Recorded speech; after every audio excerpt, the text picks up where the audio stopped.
Beyonce demanding na? Kinaiinggitan nga ba?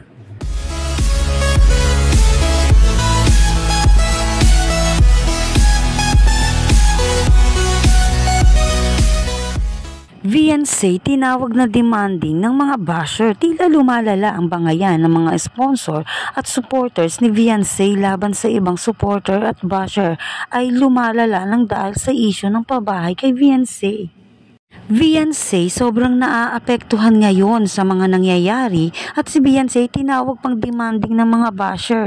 Grabe na talaga ito mga kalingap at yan nga ang ating bibigyan ng reaction, komento at suhestyon at may inggitan nga bang nangyayari sa mga supporters ng mga beneficiary. Yan ay ating aalamin ngayon. Pero bago yan, kamusta po kayo? At muli ay nagbabalik ang mini vlog, maghahatid ng update tungkol sa kalingap.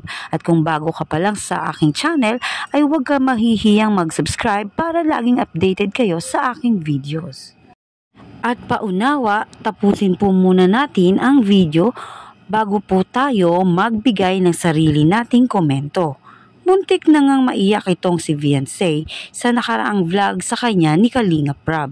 Ating alamin ang tunay na dahilan at malinaw sa lahat at laging pinaalala ni Kalingap Rab sa lahat ng supporters ng bawat beneficiary na magkasundo at magkaisa para sa ikabubuti ng lahat ng mga beneficiary. Ang sabi nga niya ni Kalingap Rab ay one Kalingap, one family, one community.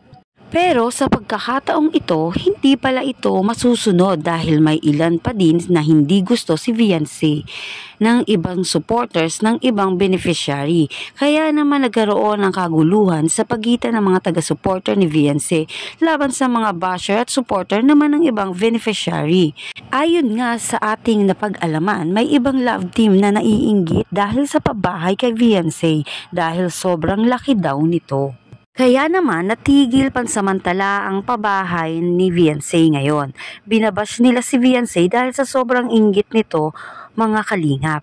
Actually di naman talaga natin maiiwasan na may mga ayaw kay Beyonce at hindi natin sila mababawalan sa kanilang mga gusto at patunay lang yan na kahit mabuti si Beyonce, mayroon pa ding humihila sa kanya pababa. Ang masakit lang niyan mga kalingap, ang humihila sa kanya pababa ay ang mga basher ni Beyonce at mismong di umano viewers din ng Team Kalingap. Pero supporter ng ibang love team, hindi naman talaga mawawala ang kompetisyon at comparison ng bawat isang beneficiary, lalo na at iba-iba ang sinusuportahan ng mga viewers. Ang masakit lang nito, nadadamay ang beneficiary gayong alam naman ng lahat na okay ang samahan ng Kalingap Angels. Kaya nga, ang sabi ni Beyonce, kung ating iintindihin ang sinasabi niyang ibigay na lang sa iba ang kanyang pabahay sa kanya, ay ibig sabihin na ni Beyonce kung pabahay lang naman nito ay magiging dahilan ng pagkakaroon ng mga basher, ay mabuting sa iba na lang ibigay. Ang ayaw lang naman ni Beyonce ay yung magkakaroon siya ng magarbong bahay. Dumadami naman ang nagsasabi na hindi maganda at negatibo sa kanya at sa kanyang pamilya.